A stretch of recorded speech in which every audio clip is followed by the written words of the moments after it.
Today we're going to be taking a look at simplifying and solving polynomial equations and expressions. So the simplifying of polynomials is really just taking a look at 2x plus 3x and understanding that simplifies down to 5x. Now, of course, there's more advanced variations of that, but it's all about distribution, combining like terms, being able to work with all the different like terms and unlike terms and knowing the difference between them and when you can and cannot combine them.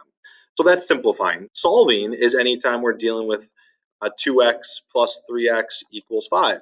And any type of solving equation, we know we're going to be having that equal sign. Now, polynomials is a very broad and general term.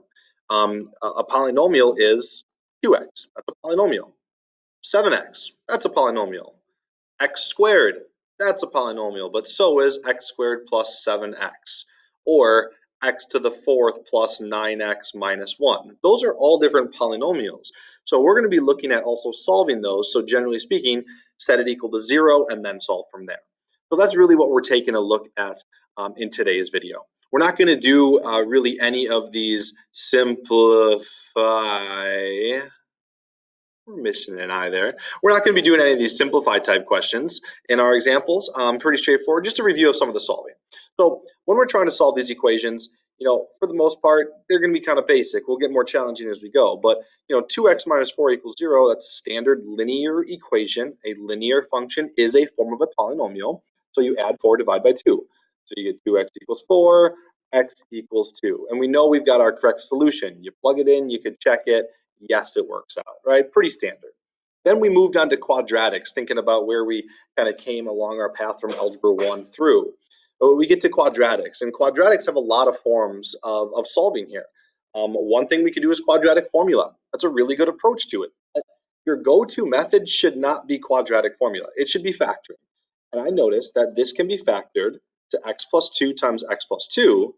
And then once I have my factors, if I have a product and it's set equal to 0, if I find out what x value makes this first part 0, it makes the whole thing 0. So it solves it. So x equals -2 is my solution. And notice that it's the same solution here as well. So what you can say is -2, and one way to say it is a double root. So you can say dr. Basically, it happens twice. And graphically, with this quadratic, all that means is that it's just touching the x-axis at -2 and bouncing right back up. With that repeated 0, it gets that when it's an even number of times, it just touches the x-axis. If it happens an odd number of times, it'll cross through. So that's one unique thing about these polynomials. Our next one's a quadratic, but it's not factorable. So you can maybe go to your graph and try to find the zeros on your graph. But quadratic formula is a very quick one. So -b plus or minus, and you guys know the rest of it from there. So -7 plus or minus the square root of b squared minus 4 times a times c. Whole entire thing divided by 2 times a. Let's simplify this down and let's see what we get. Square root of 49 minus 4 times 1 times 2, which would be 49 minus 8. We are at 41 over 2. Now, there's not a whole lot you can do after that. You could break it up into like -7 halves, plus or minus square root of 41 halves. That's okay, but you could also leave it here. This one just turns out to be an irrational number, which means it doesn't land perfectly in terms of your x-intercepts on one we can easily identify. It's using that square root that's there. And notice how when we solve this quadratic, there were 2 solutions, plus or minus. We solved this quadratic. There are 2 solutions, -2 happening twice. We solved this linear. There was 1 solution, right? The highest degree determines the number of solutions. And it's always going to be that way for polynomials. For number 4, we should factor this one. They all share a 6, so use GCF. And they also have an x squared in common, so take that out. Well, then you're left with just x squared, 4x, and 3. Factor it further. Plus 3 plus 1. Once it's in factored form, find the zeros of the factors and state your answers. So right here, x equals 0 would make this 0, x equals -3, and x equals -1. So x equals 0 is a double root because it happens twice. So that's two solutions. X equals -3 is the third, and x equals -1 is the fourth. So we've got all four solutions taking place here. So factoring is kind of our go-to method. There's three left here in this video covering other types of topics, other types of factoring techniques. But remember, we can also get imaginary solutions at times as well, right? So that could be where you get the square root of a negative. That's just I. Square root of -1 is I. So we can still solve those if that takes place. Graphically, it just means that it wouldn't have that x-intercept showing up on your graph. So we got two here, numbers 5 and 6, and then one more on the last slide there. Number 5, if you were to graph this, you would just see this. One single x-intercept at positive 3 is your only answer. And some of you maybe looked at this equation and saw that 3 was a solution just by like guess and check and knowing kind of the understanding of how cubes work. Now, if we just said x equals 3, you would get very little credit on this problem because 3 is one of the solutions. We need two more.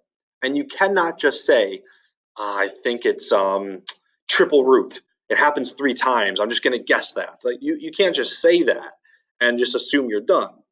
What you should do for a question like this is factor it. So factoring, a technique you learned back in Algebra 2, factoring this cubic, this is a difference of cubes. When you factor a cubed minus b cubed, the factored form is a minus b times the quantity of a squared plus ab plus b squared. So that's your difference of cubes formula, okay? So we've got a minus b, and then it's plus, and then it's always positive at the end. So this is really the same thing as 3 being cubed, and this is x being cubed. So you can kind of see that's the a and the b. So the factored form is x minus 3, a, b, a, b, x 3. It's just doing a substitution. It's a formula that we have kind of driving this factoring process. And then x squared plus 3x plus 9 equals 0. So what we're trying to do, oh, for some reason that lagged, equals 0. So what we're trying to do is solve this. Well, I know one of my solutions is x equals 3. Done. That's 1. But I need to find the other 2 from that. Now that is something that's not factorable. So we're going to have to use quadratic formula on it. -3 plus or minus square root 9 minus 4 times 1 times 9 all over 2 times a. -3 plus or minus the square root of 9 minus, look what's happening here, 9 minus a bigger number. Okay, we're going to have a negative, which means we're going to have the square root of a negative number or an imaginary solution, having that square root of a -1.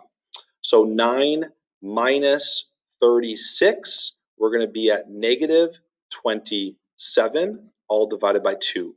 Let's simplify this, and it becomes -3 plus or minus square root of 27i over 2, and we can simplify square root of 27.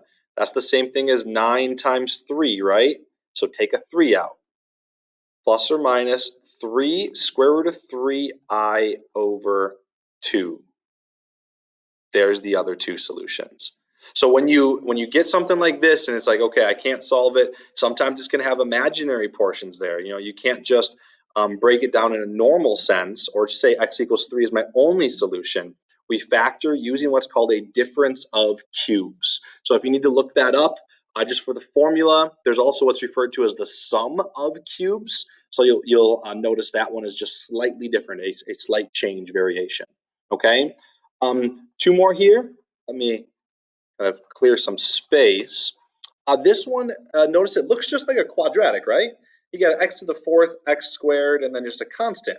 So this is a very unique form of factoring as well. It factors just like a quadratic. So instead of x's here, we can have x squareds because that would get us to our x to the fourth. And then I need two numbers that multiply to negative 21 and add up to 4. I got a 7 and a 3, which means plus 7 minus 3. Now solve each one of these. If I were to solve this, my answer is not x equals 3. That's not one of my answers. And negative 7, it's a quadratic, it's x squared. So I need to actually solve it by square rooting. So I can say, what makes this 0? All right, let's solve it. X squared minus 3 equals 0. Add 3, square root, plus or minus square root of 3. Two answers there. Don't forget the plus or minus when square rooting. This one, I want to know what makes it 0.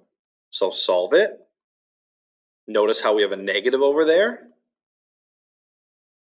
So we have plus or minus square root of 7i. There's another two answers. X to the fourth had two solutions here, two solutions here, 4 total.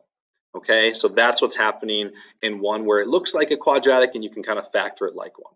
Final question of the day. This one is factoring by grouping. So a lot of this lesson was about factoring, right? Understanding techniques. When you have 4 terms, 1, 2, 3, 4, one of the go-to techniques you should check is grouping, which means you group 2 of them together, separate with addition, group the next 2 together, and you always carry the sign that's here. So that's a positive, so it's going to stay positive on the inside in front of the 4x. So you group the first 2 together, you group the second 2 together, and then you take the GCF out of each individual portion. So this, they share an x squared, 2x minus 1. And this one, they share a 2, 2x minus 1. And here's how you know you can continue your factoring by grouping. Right here, I got to grab the highlighter for a second. They both share a 2x minus 1. So what you can do is you can take the 2x minus 1 and treat that as your GCF. It's kind of weird to do, but you treat the 2x minus 1 as the GCF and you remove it from the other two things that are left over, which is right here. So it becomes 2x minus 1 times x squared plus 2. That is the factored form of that above. How could you test it? Distribution. So how do we find our solutions? I want to know what makes this 0 and also this 0. So 2x minus 1 equals 0, 2x equals 1, x equals 1 half. That is one solution, or graphically, that would be one of the x-intercepts. This one, what makes it 0? You can see it's going to be negative. It's a square, so square root it. Square root of 2i, plus or minus. One real solution, 2 imaginary solutions, 3 total solutions. Okay, so that's it for this video. Really focusing in on different ways to solve polynomials. These irrational and also the imaginary solutions always will happen in what's referred to as conjugate pairs. Notice how it has plus square root of 2i and minus square root of 2i. They'll always happen in those pairs. So that's a unique thing with these as well. But focusing in on those different solving techniques, a lot of factoring in here and different ways to do it. But the goal is to look at the highest degree. That's how many solutions you should have. Sometimes they're all real. Sometimes they could be all imaginary. Sometimes they could be a mix. Okay, so that's it for this video.